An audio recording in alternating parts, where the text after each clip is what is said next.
상쾌한 아침 원주에서 출발합니다.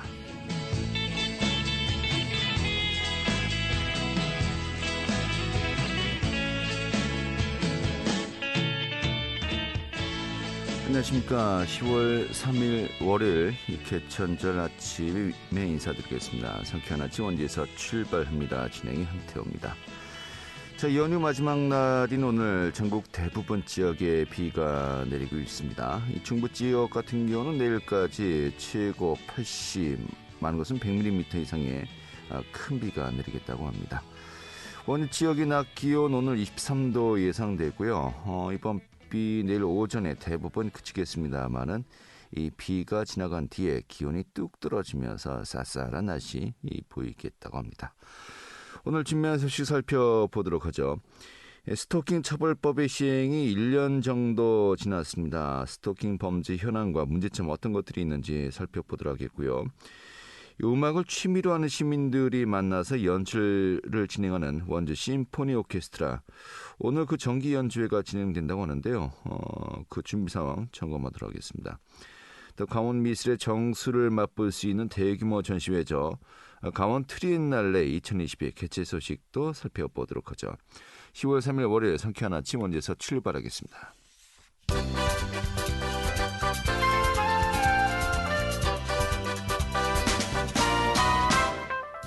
오늘의 뉴스입니다. 태백과 삼척, 영월, 정선 등 폐광 지역의 4개 시군 시장 군수협의회가 태백 영동선 준고속철도의 조기 도입을 요청하는 공동 건의문을 채택했습니다. 협의회는 건의문을 통해서 지역의 태백 영동선 준고속철도 조기 도입이 절실하다고 밝혔습니다. 또 이번 건의문 채택에 앞서서 협의회는 지난 8월에 정기회에서 태백 영동선 준고속철도 조기 도입을 위해서 공동 노력을 약속한 바 있습니다. 원주시가 친환경 청정사업 공모에 3년 연속 선정돼 2025년까지 한강수계 기금 243억 원을 지원받게 됩니다. 이 친환경 청정사업은 한강수계 상수원 수질 개선과 지속가능한 지역 발전을 유도하는 사업으로 한강수계 관리 기금을 포함해서 총 410억 원을 연도별로 투입할 예정이라고 원주시는 밝혔습니다. 지난 30일 오후 9시경에 횡성하는 축제장 횡성종합운동장 부근에 횡성읍 화성로 한 창구에서 화재가 발생했습니다.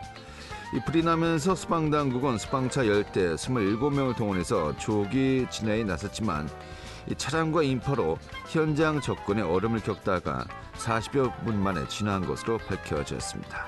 오늘의 뉴스였습니다.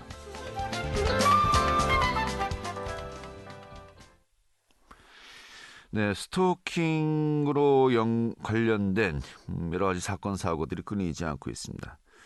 이런 가운데 지난해 10월에 시행되었죠. 스토킹 처벌법 이후 1년여가 지났습니다만은 그 효과, 또 실효성에 대해서 좀 논란이 계속되고 있는 것 같습니다. 오늘 그 내용 살펴보도록 하죠. 한라대학교 경찰행정학과의 남재성 교수 연결하도록 하겠습니다. 교수님. 네, 안녕하세요. 남재성입니다. 네, 반갑습니다. 스토킹 처벌법이라는 것이 작년 이맘때부터 시행이 된 겁니까? 네, 정확하게는 10월 21일부터 시행이 됐고요. 네. 그로부터 이제 약 1년 정도가 조금 못 미칠 상황입니다. 그렇군요. 자, 그런데 스토킹이라고 하면요, 우리가 보통 남녀 간의 문제만을 좀 떠올리기가 쉽습니다만은 스토킹이라는 것이 보다 그 범위가 넓다고 들었습니다. 스토킹의 어떤 정의부터 좀 저희가 설명을 들어볼까요? 네, 최근에 어떤 정치를 하시는 분께서 남녀 간의 애정 문제라고 말씀을 하셨는데요. 네. 사실은 우리가 흔히 적극적인 애정적 구애 이 정도로 이제 스토킹을 표현하는데 그건 절대 아니라는 말씀을 먼저 드리고요. 절대입니까? 예. 네, 그렇습니다. 이 스토킹 처벌법에 따르면요, 상대방의 동의 없이 상대방의 주거지나 직장이나 학교 이런 곳들을 따라가거나 또는 진로를 막아서는 행위 또는 허가 없이 찾아가는 행위 이것들이 다 포함이 되고요. 예. 보다 넓은 의미로 보자면 우편을 보내거나 전화를 하거나 문자 메시지를 보내거나 그러니까 상대방 동의 없이 이루어지는 불편한 모든 행위들을 스토킹 범죄라고 볼 수가 있습니다. 그렇군요. 자, 그런데 스토킹 처벌법이 시행된 지 이제 1년 정도 되어 간다라고 했는데요. 이게 예전에 좀 경범죄 대상이냐 그렇지 않느냐 좀 이런 부분이 있었습니다만 스토킹 처벌법이 이제 시행되는 거 아니겠습니까? 이게 좀 처벌이 강화되었다라고 봐야 될까요? 좀 어떤 차이가 있는 겁니까? 그렇습니다. 이전에는 뭐 스토킹을 하더라도요, 이 경범죄 처벌법에 의해서 10만 원 이하의 벌금, 구류, 과료, 사실은 피해 결과에 비해서 대단히 낮은 이 법률을 적용을 했거든요. 네. 근데 이제는 스토킹 처벌법에 따라서 일반적인 스토킹은 3년 이하의 징역 또는 3천만 원 이하의 벌금이고요. 예. 만약에 흉기를 사용하게 되면 5년 이하의 징역 또는 5천만 원 이하의 벌금이라고 하는 대단히 중형에 처해지게 됩니다. 아하, 이 처벌 수위가 굉장히 높아졌군요. 네. 그러면 실제로 스토킹과 관련된 사례가 좀 줄었나요? 스토킹 범죄는 역설적으로 증가하고 있습니다. 예. 왜냐하면 법률이 강해졌기 때문에 피해자들이 더 이상 참지 않고 강하게 대응을 하고 신고를 많이 하기 때문인데요. 예. 실제로 이 법이 시행된 약 1년 정도 6천 건 이상의 스토킹이 발생을 했습니다. 예. 또 결국 한 달에 약 한 600건 이상, 그리고 하루로 치면 20건 이상의 스토킹 범죄가 처벌이 받는다라고 이제 볼 수 있고요. 예. 우리 강원도만 보더라도요, 2020년도에는 약 330건 정도의 신변보호 조치가 이루어졌는데 지난해는 620건, 그리고 올해는 벌써 505건이거든요. 네. 그러니까 피해자의 적극적인 신고에 따라서 발생 건수는 지속적으로 증가하고 있다. 이렇게 이제 말씀을 드릴 수가 있습니다. 예. 처벌이 강화되면서 신고 사례가 늘었기 때문에 역설적으로 스토킹 사례는 더 늘 수밖에 없다라는 네. 보게 되는 것인데, 결론적으로 얘기해서 결국은 스토킹이 더 큰 사고로 악화되는 것을 좀 막자, 방지하자, 이것이 가장 큰 근무 취지 아니겠습니까? 네. 그런 효과는 어느 정도 좀 여기에 좀 보고 있다라고 보십니까? 스토킹 방지법 제정에 따라서 적극적으로 이제 신고가 이루어지고 있고 고소가 이루어지고 있는 건 맞는데요. 네. 사법당국의 태도는 여전히 큰 변화가 없습니다. 아하. 이를테면 이번 신당역 사건 같은 경우도요, 피해자가 무려 2년 동안 350여 차례의 스토킹을 당했거든요. 예. 실제로 이 2번이나 고소를 했지만 구속영장이 매번 기각이 됐고, 예. 딱 피해자가 딱 한 번 신변보호 조치를 받은 것 외에는 어떠한 조치도 이루어지지 않았거든요. 법은 강해졌지만 그 법을 적용하는 기관들이 적극적이지 않다 보니 사실 스토킹을 억제하는 데 있어서는 그 효력이 많이 떨어진다. 이렇게 이제 볼 수밖에 없는 상황입니다. 예. 강원도 같은 경우는 좀 지역별로 이렇게 좀 저희가 분석을 해보면요, 어떤 것 같습니까? 네, 말씀드린 대로 강원도는 일단 스토킹에 따라서 경찰의 신변보호 조치가 이루어진 건수가 2020년에 비해서 법 제정 이후에는 거의 2배 가까이가 증가했다. 강원도 상황도 녹록지가 않다라는 말씀을 드리고요. 예. 강원도에서 이제 지난해 첫 번째 사건이 이 배달업에 종사하던 분이 강제로 이제 이 해직 통보를 받은 이후에 지속적으로 이제 업주를 스토킹한 일이 있었거든요. 아. 네, 이제 그 사건 이외에도 보통 남녀 간의 문제에 있어서 이 결별한 연인 간의 관계에서 대단히 예. 많은 스토킹 범죄가 강원도에서도 이어지고 있습니다. 요즘 그 여성분들 정말 이 한창 뭐 정말 그 뜨겁게 사랑할 때는 모르겠습니다만은 그 이후의 상황이 좀 걱정된다 하시는 분들도 많이 계신 것 같더라고요. 예. 네. 이게 또 이제 그 고용의 문제까지도 이 스토킹이 어떤 그 범죄가 발생할 가능성이 있다라는 어떤 그 사례인 것 같습니다만은. 근데 법은 강화되었습니다만은 사법당국의 인식이라든지 또 이제 처리하는 것이 예전과 별로 차이가 없다라고 이야기하셨어요. 이런 가운데 그 사법당국에서도 앞으로 스토킹 범죄에 대해서 좀 굉장히 강화한 이런 그 적용을 하겠다라고 이제 계속해서 발표하고 있지 않습니까? 좀 이런 부분, 좀 어떤 대책이 앞으로 또 강구돼야 한다고 보십니까? 네, 제가 조금 전에 이제 이 구속영장 기각에 대해서 말씀을 드렸는데요. 네. 스토킹 처벌법 시행 이후에 구속영장의 발부율이 5.6%밖에 안 됩니다. 네. 대단히 낮은 거거든요. 따라서 최근에 이제 경찰하고 검찰에서는 이 구속 기소율을 대단히 높이겠다. 그리고 주거 침입이나 협박만 하더라도 스토킹 범죄 처벌법 강하게 적용하겠다라고 이제 얘기를 했습니다. 예. 근데 이제 이 법이 안고 있는 가장 큰 한계는 결국 반의사 불벌죄라는 거거든요. 근데 반의사 불벌죄는 뭐 피해자가 이제 처벌을 원하지 않으면 어떤 처벌도 할 수 없고 기소도 할 수 없는 그 죄의 유형을 얘기합니다. 네. 근데 스토킹 피해자들은 장기간 협박이나 강요를 당한 상황에서 과연 기소나 수사를 할 수 있죠. 고소나 이제 처벌을 원할 수 있냐, 그런 경우가 대단히 적거든요. 네. 그렇다면 이 반의사 불벌죄 폐지를 통해서 피해자의 처벌 의사가 없더라도 네. 이 수사기관이 적극적으로 좀 나설 수 있는 그런 계기가 좀 필요하지 않나라고 생각을 합니다. 알겠습니다. 이거 좀 그 법적인 좀 여러 그 개정 또 적용의 문제 이 부분은 함께 또 고민을 해봐야 되겠군요. 그렇습니다. 알겠습니다.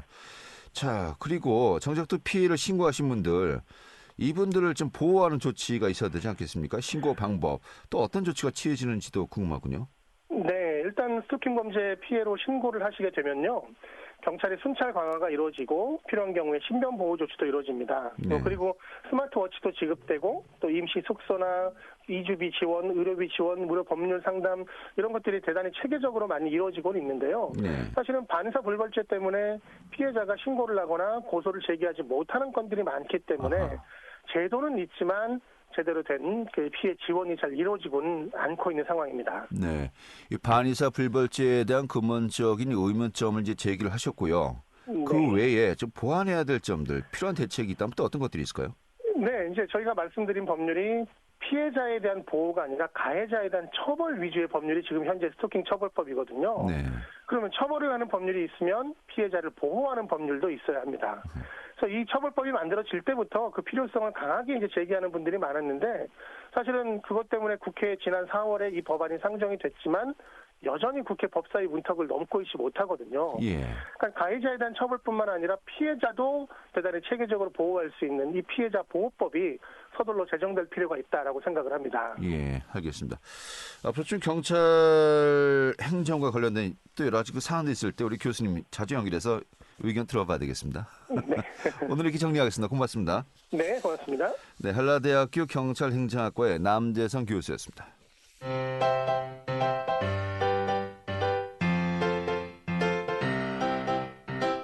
KBS 원주방송국이 유튜브 다시 듣기 서비스를 실시합니다. 매일 아침 강원 영서남부권의 뉴스와 정보를 전해드리는 상쾌한 아침 원주에서 출발합니다는 KBS 원주라디오 유튜브 채널을 통해 다시 들을 수 있습니다.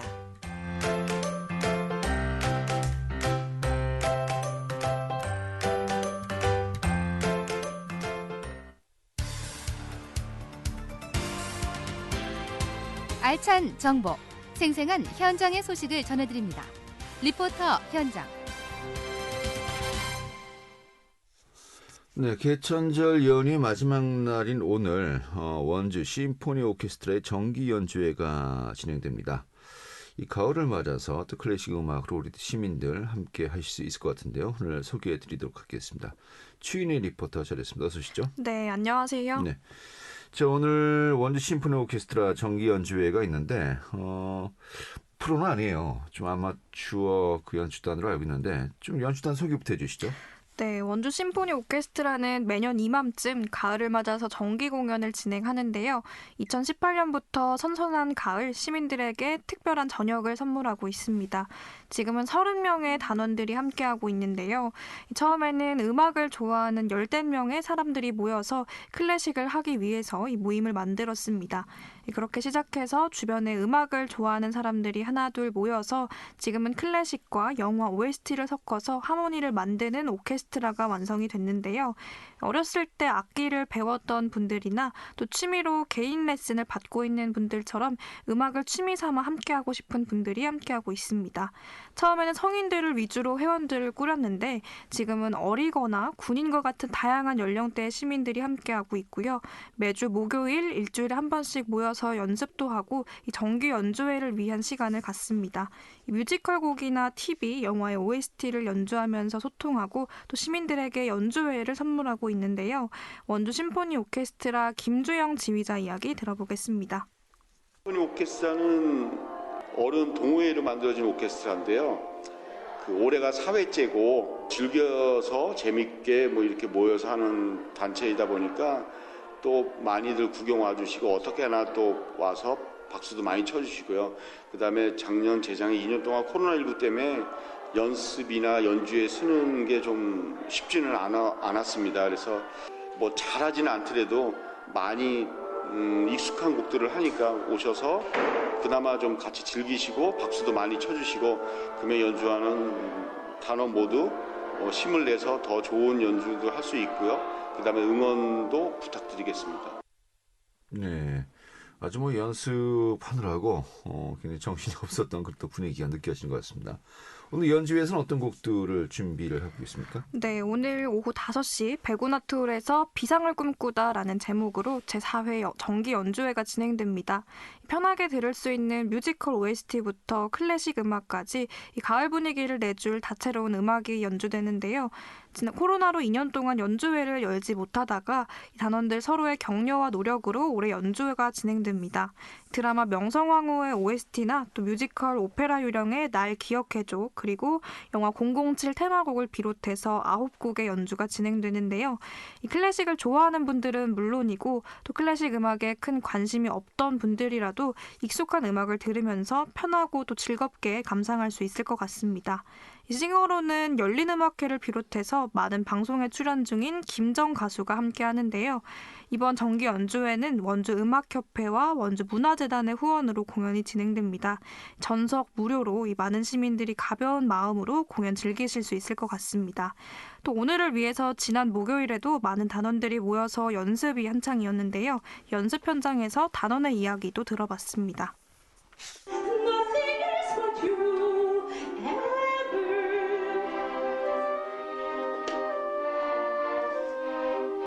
저는 플룻 퍼스트 맡고 있는 김대흠입니다.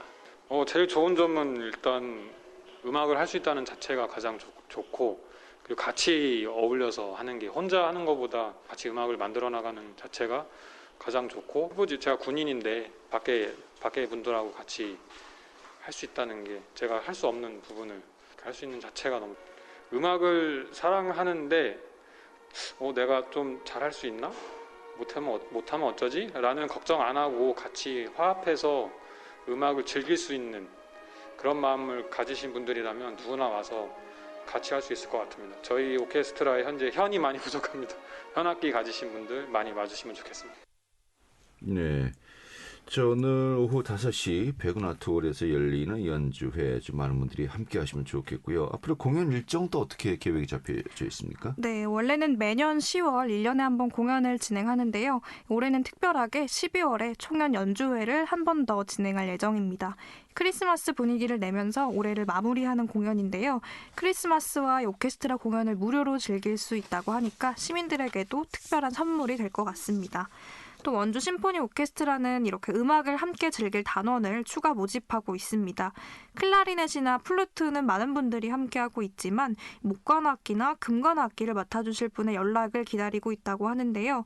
1년간 단원들이 모여서 서로의 수준에 맞춰서 연주곡을 선정하고 또 이 정기 연주회를 위해서 함께 나아가는 과정이 특별한 성취감을 느낄 수 있을 것 같습니다. 많은 분들이 함께할수록 풍성한 소리를 낼 수 있다고 하는데요. 앞으로도 다채로워질 심포니 오케스트라에 많은 분들의 관심이 이어지면 좋겠습니다. 네. 이런 얘기가 있습니다. 그 지역의 문화예술 정도 또 개인의 삶의 질은 악기 하나 정도를 다룰 수 있느냐 없느냐에 따라서 굉장히 크게 좌우된다고 하는데요. 삶의 질을 높일 수 있는 그런 기회 좀 많은 분들이 함께 했으면 좋겠네요. 오늘 이렇게 정리 잘 들었습니다. 네, 감사합니다. 네, 추인의 리포터였습니다.